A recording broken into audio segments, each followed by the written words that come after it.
Hello दोस्तों, मैं रवि कश्यप और स्वागत करता हूं आपका कॉमर्स विद रवि कश्यप में।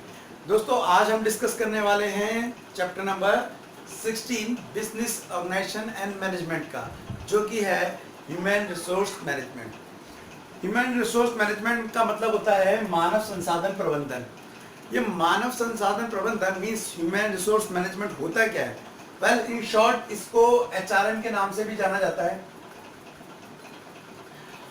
उसके पीछे एक सिंपल सा एक लॉजिक बताना चाहूँगा कि नॉर्मली आज से 5-6 साल पीछे चले जाओ तो क्या होता था, जो एम्प्लॉयर है, एम्प्लॉयर मतलब मालिक, वो अपने जो कर्मचारी है, अपने जो एम्प्लॉय को है, ज़्यादा वैल्यू नहीं देता था, ज़्यादा तवज्जो नहीं देता था। होता क्या था कि अगर आपका एम्प्लॉय आपको छोड़ के जा रहा है तो मालिक को ज़्यादा कोई फर्क नहीं पड़ता था। वो क्या करता था, एक नया एम्प्लॉय हायर कर लेता था। लेकिन समय बीता, टाइम बीता, एम्प्लॉयर को ये फील होने लग गया कि नहीं, मेरी जो सबसे इम्पोर्टेंट चीज़ है ना, वो एक मेरा एम्प्लॉय है। अगर मैं उसे मोटिवेट करके काम करूंगा, मैं उसको अच्छी सैलरी दूंगा, अगर मैं उसके साथ अच्छे रिलेशन बनाऊंगा, तो उतनी ही सैलरी में, उतने ही एम्प्लॉय में मेरा प्रोडक्शन क्या हो सकता है, बढ़ सकता है। बट मुझे उसके साथ क्या है, रिलेशन बनाने की जरूरत है, मुझे उसके साथ अच्छा व्यवहार करने की जरूरत है। तो वहां से इजाद हुआ HRM का, human resource management. Human resource management क्या करता है, एक फर्म के अंदर, एक कंपनी के अंदर एम्प्लॉयर और एम्प्लॉय के बीच ऐसे रिलेशन ठीक करने वाली की काम करता है। और मतलब पूरा प्रोसेस किसके ऊपर है, एम्प्लॉयर और एम्प्लॉय के ऊपर बेस्ड है कि कैसे आपको उसे हायर करना है, कैसे उसे सैलरी देनी है, कैसे आपको इंटरेक्ट करना है। तो ये सारी चीज़ें, तो बेसिकली मे बी आपको समझ आ गया हो कि इस चैप्टर में पढ़ने क्या बात है। तो यहाँ पे आपका जो पहला क्वेश्चन आ रहा है कि define human resource management, explain it's nature. तो बहुत अच्छे से आप ह्यूमन रिसोर्स मैनेजमेंट को बता सकते हैं कि क्या रिलेशन होता है एम्प्लॉयर एम्प्लॉय के बीच, और कैसे उनको एडजस्ट करना है, कैसे उनके बीच तालमेल बैठाना है, कैसे उनके बीच कोऑर्डिनेशन करना है। वो सारी चीज़ आ जाएगी ह्यूमन रिसोर्स मैनेजमेंट के अंदर। नाउ फाइनली इसमें जो हम डिस्कस करते हैं, क्वेश्चन डिस्कस करते हैं क्या, कि ह्यूमन रिसोर्स मैनेजमेंट की फीचर्स क्या है। तो हेड डालेंगे हम क्या, फीचर्स ऑफ ह्यूमन, HRM डाल देता हूं शॉर्ट में, मतलब विशेषताएं। तो बेसिकली यहाँ पे 4-5 विशेषताएं हैं HRM की, ह्यूमन रिसोर्स मैनेजमेंट की, जिसमें से पहली है people oriented. People oriented which means व्यक्ति संबंधित।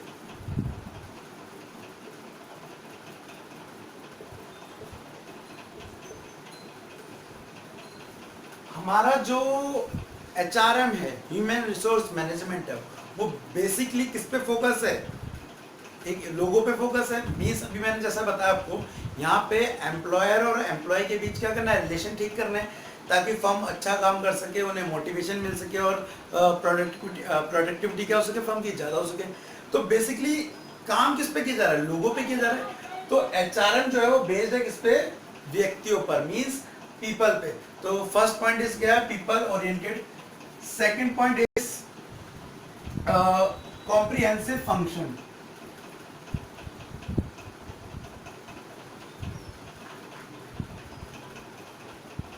फंक्शन, कॉम्प्रिहेंसिव फंक्शन का मतलब है, यहाँ पे हिंदी का इसका मीनिंग है विस्तृत कार्य।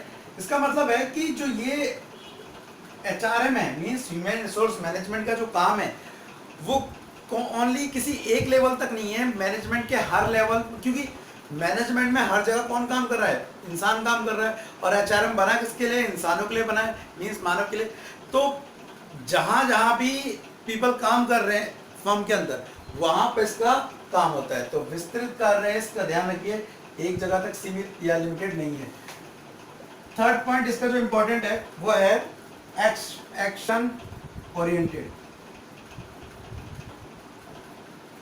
अर्थात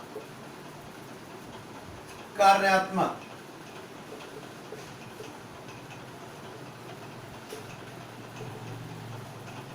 जो HRM है ना, उसका काम रिकॉर्ड करना नहीं है कि चलो आज कौन आया कौन गया या समथिंग कुछ अदर। एचआरएम का मतलब यहाँ पे आ रहा है ह्यूमन रिसोर्स मैनेजमेंट का, कि कैसे एम्प्लॉयर और एम्प्लॉय या कर्मचारियों के बीच संबंध ठीक हो। तो यहाँ वो बता रहा है कि इसका काम कार्य करना है, ना कि लिखा पढ़ी करना, रिकॉर्ड करना, जैसा इसमें बता रखा है बेसिकली। ठीक है, और जो हमारे फर्म के ऑब्जेक्टिव है उसको अचीव करना, किसका पर्पस है, एचआरएम का। Next point is 4 development oriented. Means जो हमारा एचआरएम है उसका काम है कि अपनी फर्म का, अपनी कंपनी का क्या करी जाए, ग्रोथ की जाए। अगर वो आज इस लेवल पे काम कर रही है तो कल वो आगे लेवल पे काम करेगी। और कब वो काम करेगी, जब एनवायरनमेंट अच्छा होगा किसका, फर्म का। और एनवायरनमेंट फर्म का अच्छा तब होगा जब एम्प्लॉयर स्पेशल फोकस करेगा अपने एम्प्लॉयज के ऊपर। तो डेवलपमेंट के लिए आप बोल सकते हैं यहाँ पे विकास नुमा।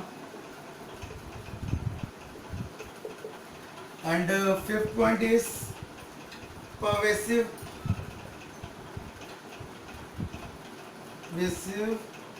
approach.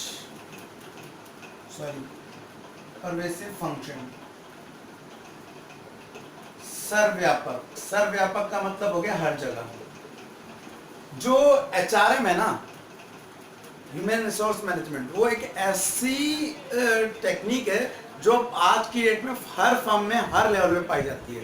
तो परवेसिव का एक्चुअली मीनिंग होता है कि हर जगह पे पाया जाना। ठीक है, तो आज की डेट में एचआरएम हर जगह पाया जाता है। ठीक है, 6 पॉइंट इसमें आप डाल सकते हैं, कॉन्टिन्यूअस फंक्शन, लगातार चलने वाला कार्य है, सतत प्रक्रिया। जो ह्यूमन रिसोर्स मैनेजमेंट है उसका दूसरा जो इम्पोर्टेंट फीचर्स है वो है ये लगातार चलती रहती है।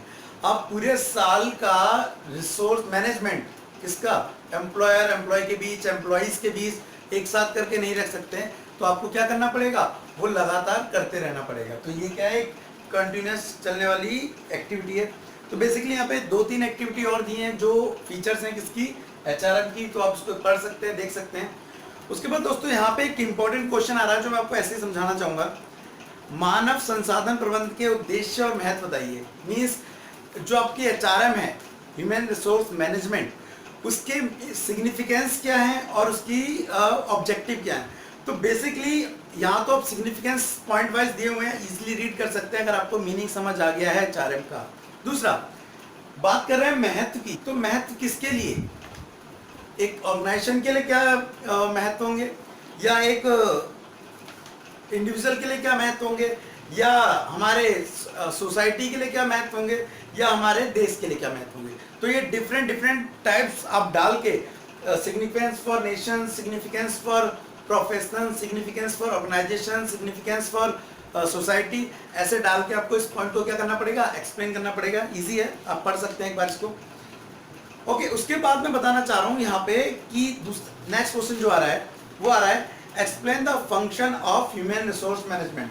तो बेसिकली यहाँ पे उनको 3 तरह के काम करने पड़ते हैं जिसको सब कैटेगरी में बांटा गया है, आप देख सकते हैं अपने टेनियर से।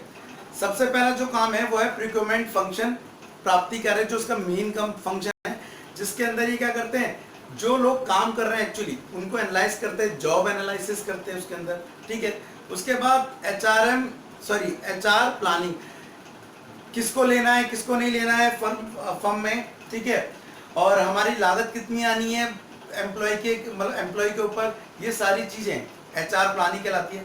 दूसरा हमें एम्प्लॉय चाहिए, तो एम्प्लॉयमेंट की क्या करनी पड़ेगी, आपको रिक्रूटमेंट करनी पड़ेगी, भर्ती करनी पड़ेगी। तो वो भी कौन करता है, पहले वाले फंक्शन में आ गया, मीन्स प्रिक्योरमेंट फंक्शन में। फिर इसके बाद सिलेक्शन करो, और अगर आपको लगता है कि उसका प्लेस चेंज करने की जरूरत है तो एक जगह से दूसरी जगह पे प्लेस चेंज कर दो। तो ये बेसिकली प्रिक्योरमेंट फंक्शन है। उसके बाद डेवलपमेंट फंक्शन है, डेवलपमेंट मतलब ग्रोथ के बारे में। तो पहला है ओरिएंटेशन। तो ओरिएंटेशन का मतलब है जो आपका नया कर्मचारी है या जो पुराना कर्मचारी है उनके बीच तालमेल बैठाना है, उस फर्म के साथ तालमेल बैठाना है, तो वो कहलाएगा आपका क्या, डेवलपमेंट फंक्शन, जिसके अंदर पहला ओरिएंटेशन बताया था कि कर्मचारियों को अच्छे से फर्म से मिलाना, परिचित कराना है, ठीक है। दूसरा ट्रेनिंग, यस, बहुत जरूरी इंपॉर्टेंट फंक्शन जो है वो ट्रेनिंग है, कि अगर आपकी फर्म में कोई एम्प्लॉय आ रहा है तो आप उसे क्या दो, ट्रेनिंग दोगे। अगर आप उसे ट्रेनिंग देंगे, ठीक है, तो वो पहले मतलब नॉर्मल से ज़्यादा अच्छा काम करेगा बेसिकली। और सारे क्या होते हैं, फ्रेशर होते हैं, तो सबसे पहले आप उसको क्या करेंगे, काम सिखाएंगे। उसके बाद परफॉर्मेंस एंड पोटेंशियल अप्रेजल, आप उसकी परफॉर्मेंस चेक कीजिए, सही कर रहा है, गलत कर रहा है, और अगर सही कर रहा है तो उसे आगे बढ़ावा दीजिए। एंड एग्जीक्यूटिव डेवलपमेंट, ठीक है, उसके अंदर धीरे धीरे मैनेजमेंट करने की क्या लाना है, कैपेबिलिटी लाना, ठीक है। ये भी किसका काम है, HR का काम है, ठीक है। तो बेसिकली आपने देखा होगा, हम ये डिस्कस कर रहे हैं, आज की डेट में हर डिपार्टमेंट में, हर कंपनी में HR डिपार्टमेंट खुले हुए हैं। तो ये HR डिपार्टमेंट होते क्या है, और लोग MBA भी आज की डेट में कर रहे हैं, क्यों, HR से, ह्यूमन रिसोर्स मैनेजमेंट, इसका जो स्कोप है लगातार धीरे धीरे क्या होता जा रहा है, बढ़ता जा रहा है, क्योंकि कंपनियों को पता पड़ गया है कि एम्प्लॉय सबसे बड़ा रिसोर्स है हमारी कंपनी की ग्रोथ का। ओके, नाउ कंपनसेशन फंक्शन, यहाँ भी HR काम करता है। सबसे पहले जॉब इवैल्यूएशन करता है कि वो जो जॉब है वो कितना काम मांगती है और उसकी सैलरी क्या होनी चाहिए। उसके बाद वेजेस एंड सैलरी एडमिनिस्ट्रेशन, ये भी कौन संभालता है, HR डिपार्टमेंट संभालता है। उसके बाद इंसेंटिव, इंसेंटिव मीन्स अगर कोई कर्मचारी, अगर कोई आपका एम्प्लॉय बहुत अच्छा काम कर रहा है तो आप उसको क्या देंगे, इंसेंटिव प्रोवाइड करेंगे। उसके बाद परक्यूजिट्स है, अनुलाभ। परक्यूजिट का मतलब होता है कि बजाय कैश के आप उससे अदर से प्रॉफिट दो। जैसे आपने उसे फ्लैट दे दिया रहने के लिए, आपने उसे कार दे दी चलाने के लिए, मीन्स ऑफिस जाने आने के लिए, और भी कई सारी फैसिलिटी अगर आप प्रोवाइड करा रहे हो उसे, तो क्या कहलाएगा, परक्यूजिट। तो बेसिकली और एक और है इसमें, 3 मेन फंक्शन ये थे। उसके बाद 2 और हैं, विलियन फंक्शन, विलियन कार्य, इंटीग्रेशन फंक्शन। इंटीग्रेशन का मतलब है तालमेल बैठाना फर्म में और उन सबके बीच, ठीक है। और अगर उनकी कोई प्रॉब्लम्स है कर्मचारियों को तो उसको सुलझाना, ये क्या हो गया आपका इंटीग्रेशन फंक्शन। एंड रख रखाव कार्य, मेंटेनेंस फंक्शन। तो बेसिकली आपके ये 5 फंक्शन हैं किसके, HRM के, जो कि मोस्ट इम्पोर्टेंट हैं, बट आपको पॉइंट वाइज इसको लिखना पड़ेगा। नाउ अब हम बात करने जा रहे हैं कि एक क्वेश्चन दिया हुआ इसमें, meaning of human relation. Human relation का मतलब क्या भाई, ह्यूमन, मैं ह्यूमन, तुम आप ह्यूमन, हमारे बीच जो रिलेशन है, ह्यूमन रिलेशन मीन्स मानवीय संबंध। तो मानवीय संबंध के महत्व क्या होंगे, तो हम ये डिस्कस करते हैं मानवीय संबंध के महत्व क्या होंगे। तो बेसिकली सबसे पहले मैंने आपको बताया मानवीय संबंध का मतलब क्या हो गया, कि मानव के बीच जो संबंध पाया जाता है उसे बोलेंगे मानवीय संबंध। अब मानवीय संबंध एक कर्मचारी और एक मालिक के बीच हो सकते हैं, मानवीय संबंध 2 कर्मचारियों के बीच हो सकते हैं। तो उसके महत्व क्या है, अगर ये संबंध अच्छे होंगे तो उसके इफेक्ट क्या पड़ेंगे, तो इंपॉर्टेंस ऑफ ह्यूमन रिलेशन,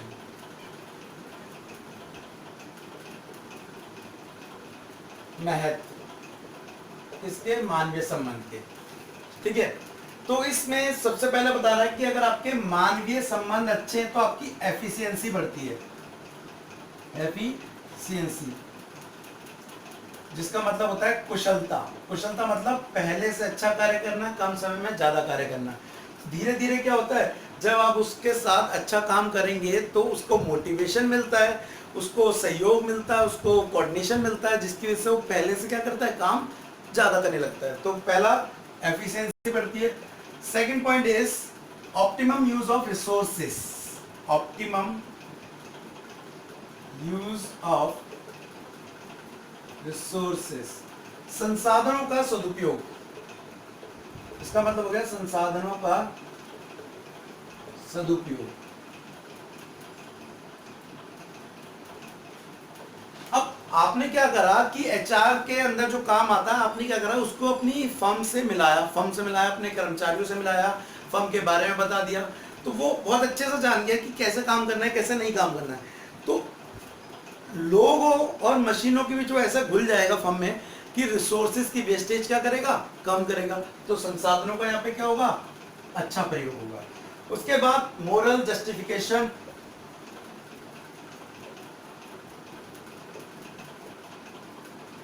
जिसका हिंदी में नहीं होता है नैतिक औचित्य,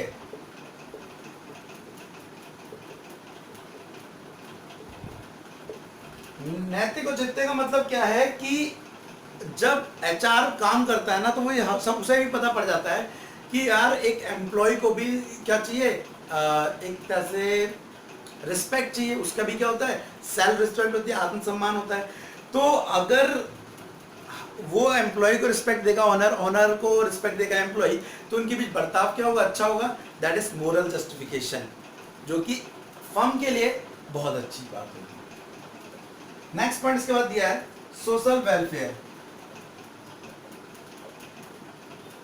सोशल वेलफेयर, सोशल वेलफेयर का मतलब होता है समाज कल्याण। यार ये सबसे इंपॉर्टेंट चीज है। अगर लोग एक दूसरे की इज्जत करने लग जाएंगे ना, तो समाज अपने आप सुधर जाएगा, हमारी सोसाइटी अपने आप उठ जाएगी। तो अभी तो हम खाली फर्म के अंदर बात करें, जैसे कि बता रखा है, अगर लोगों में सहयोग और एक तरह से दूसरों के साथ कोऑपरेट करने की भावना आ जाएगी ना, दूसरों को रिस्पेक्ट करने की भावना आ जाएगी, तो हमारे देश का जो समाज कल्याण है वो अपने आप हो जाना है। एक फर्म का नहीं, पूरे देश का ही हो जाना है। सो अच्छी बात है ये। फिफ्थ पॉइंट जो कि इसमें नहीं दिया है, फोर्थ पॉइंट ये है। उसके बाद इसमें बोल रहा है कि वो कौन कौन से एलिमेंट हैं जो मानवीय संबंधों को प्रभावित करते हैं। Element which effect the human relation, तो वो डिस्कस करते हैं अब। Element which effect human relation.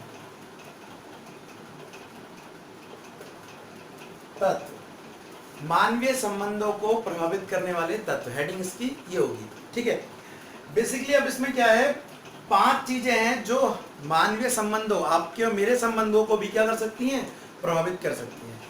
आपके फर्म में मालिक और आपके बीच प्रभावित कर सकती हैं, आपके घर में प्रभावित कर सकती हैं। तो बेसिकली हम फर्म को पॉइंट ऑफ व्यू लेके चल रहे हैं। तो सबसे पहला आ रहा है यहाँ पे पर्सन, दूसरा आ रहा है यहाँ पे ग्रुप, तीसरा यहाँ पे आ रहा है कार्य वर्क, फोर्थ यहाँ पे आ रहा है लीडर, और फिफ्थ यहाँ पे आ रहा है एनवायरनमेंट।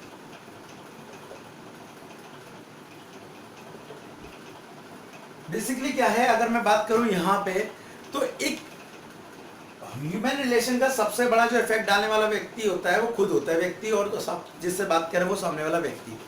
तो अगर उसका नेचर अच्छा है, उसकी बात करने का मैनर्स अच्छा है, वो रिस्पेक्ट देता है, तो मानवीय संबंध क्या होंगे, अच्छे होंगे। तो व्यक्ति पर भी निर्भर करता है क्या, उसके व्यक्तिगत संबंध, ह्यूमन रिलेशन। उसके बाद ग्रुप, ग्रुप का मतलब क्या हो गया यहाँ पे, समूह। डिपेंड करता है कि हम किस समूह से हैं। नॉर्मली हम जहाँ भी देखते हैं, कई जगह हमारे समूह बन जाते जाके, कुछ फॉर्मल बन जाते हैं तो कुछ इनफॉर्मल बन जाते हैं, औपचारिक और अनौपचारिक। कॉलेजेस में जाते हैं हम, जस्ट एग्जांपल के लिए, तो कुछ लोग एक साथ बैठे होते हैं, कुछ लोग एक साथ बैठे होते हैं, ठीक है, कुछ अलग, ये यार मस्ती करने वाले, ये लोग पढ़ाई करने वाले, ऐसे ग्रुप बन जाते हैं। अब होगा क्या, जिस हिसाब से हमारा ग्रुप होगा, इस हिसाब से हमारी क्या होती जाती है, एक तरह से धारणा बन जाती है, हमारा कॉन्सेप्ट बन जाता है दूसरों के प्रति।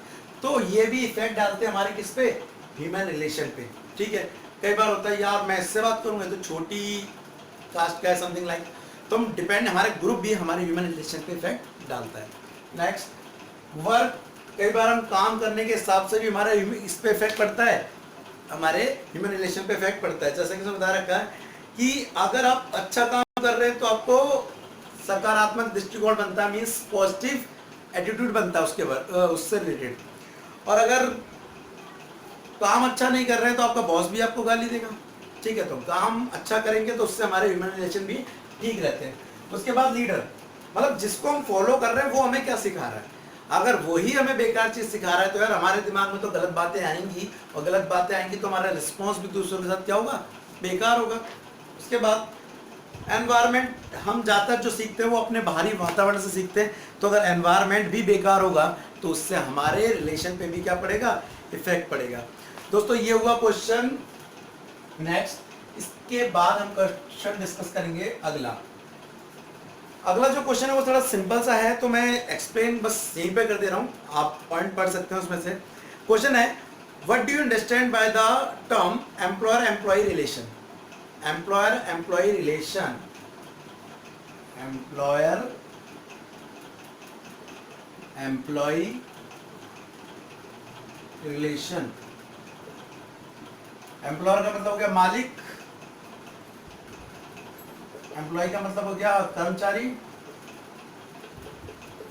संबंध।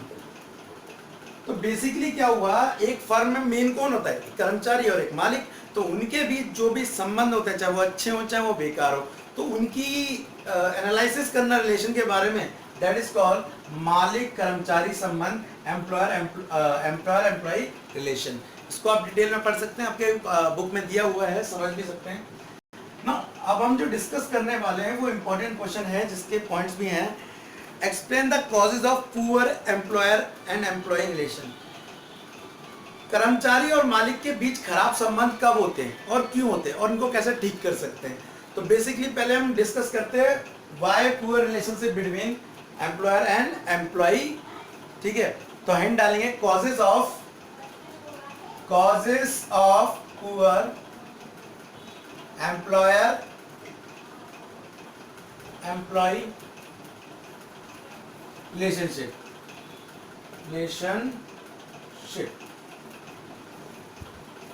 कर्मचारी और मालिक में खराब संबंध होने के कारण पढ़ने जा रहे हैं हम, खराब संबंध होने के कारण। तो इसमें जो पहला जो कारण है वो बता रखा है आपको, आर्थिक कारण, means economic causes. First is economic causes, जिसका मतलब होता है आर्थिक कारण। यार आर्थिक कारण का मतलब हो गया पैसे से रिलेटेड। अगर आप मालिक सही वेतन नहीं देगा अपने कर्मचारी को और जो उसके बेनिफिट बनते हैं वो नहीं देगा, तो कर्मचारी रूठ जाना है और सही से काम नहीं करेगा और दोनों के बीच जो रिलेशन है वो क्या हो जाएंगे, खराब हो जाएंगे। दूसरा organisation causes, second point is organisational causes. ठीक है, इसका मतलब क्या होता है, इसका मतलब होता है कि नॉर्मली अगर आपके संगठन में, आपके फर्म के अंदर जो एम्प्लॉयर एम्प्लॉय के बीच समझौते हो रखे, अगर वो तरीके से फॉलो नहीं होंगे तो उनके बीच जो रिलेशन है वो क्या हो जाने, बिगड़ जाने। जैसा कि बता रखा है, लेबर यूनियन होती है, मतलब लेबरों का संगठन। अब उनने कुछ समझौता रखा अपने मालिक के साथ, मालिक उसको फॉलो ही नहीं कर रहा है, तो उनके बीच तो रिलेशन बिगड़ जाने हैं। तो यस, संगठनात्मक कारण, संगठनात्मक कारण। ठीक है, उसके बाद जो नेक्स्ट पॉइंट है दोस्तों यहाँ पे वो है सोशल कॉजेस। सोशल कॉजेस का मतलब क्या है, कुछ लोग अपनी घर से ही परेशान रहते हैं, सोसाइटी से परेशान रहते हैं, उस हिसाब से भी उनके रिलेशन बिगड़ जाते हैं। तो उसमें बता रखा है, जैसा कि हिंदी में से बोला गया सामाजिक कारण। पहले तो सामाजिक कारण मीनिंग बता रखा है इसका कि होता क्या है, नॉर्मली जब किसी के सेल्फ रिस्पेक्ट को ठेस लगती है, यार इसने मेरे को ऐसा क्यों बोल दिया, या किसी को जॉब की वजह से अपने परिवार से अलग होना पड़े। नॉर्मली हमारे जो आर्मी के लोग होते हैं वो क्या दूर दूर इलाकों में उनकी पोस्टिंग होती है। ठीक है, वैसे वो किसी प्राइवेट फर्म में काम नहीं कर रहे, हमारे देश की गवर्नमेंट के लिए काम कर रहे हैं, हमारे लिए काम कर रहे हैं, बट उन्हें अपनी फैमिली से क्या हो दूर होना पड़ रहा है। लेकिन ठीक है वो रह रहे, लेकिन कहीं ना कभी उनके दिमाग में आता है यार कौन सी जॉब, कैसी जॉब जो अपनी फैमिली के साथ ही ना रह पाओ। तो क्या होगा, कई बार उसके दिमाग में ही खटास उत्पन्न हो जाती है इस चीज़ को लेकर। तो अगर ये तो वो तो चलो आर्मी वाले हैं, अगर ऐसी एम्प्लॉई है तो उनके बीच भी क्या हो सकती है, ये चीज उत्पन्न हो सकती है। उसके बाद अगला जो कारण है वो है साइकोलॉजिकल कारण, मीन साइकोलॉजिकल कॉजेस।